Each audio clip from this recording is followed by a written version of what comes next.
মানুষকে বিশ্বাস করবেন না। মানুষ এমনভাবে আপনার সাথে মিশবে, বন্ধু হবে, এমন সুন্দর ব্যবহার করবে যেন আপনি ছাড়া সে চলে না, সে ছাড়া আপনার চলে না। কিন্তু বিপদে পড়ুন, তখন সহযোগিতা করার জন্য কেউ এগিয়ে আসবে না, মজা নেবে। এই মজা নেওয়া লোকগুলো আপনার শত্রু, দুশ্মন। এদেরকে এড়িয়ে চলুন। এই মজা নেওয়া লোক ভালো নয়।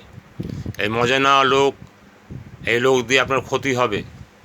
এই লোকগুলোকে অ্যাভয়েড করে চলুন। লাগবে না আপনার কোনো লোক। আপনি দূরের বন্ধুত্ব পাতান। পাড়ার মধ্যে, পড়শিদের আশেপাশে আপনার বন্ধুর দরকার নেই। দূরে বন্ধুত্ব পাতান, যাদের সাথে 4 দিন 5 দিন পর দেখা হবে, তাতে শান্তিতে থাকবেন। রোজ দেখা হবে, তারা শত্রুতা করবে, তারা মজা নেবে, মজা লুটবে। এই সমস্ত বন্ধু থেকে দূরে থাকুন। এরা কিন্তু আপনার ভালো চায় না। আপনি যতই ভালো চান, ওরা আপনার ভালো চায় না।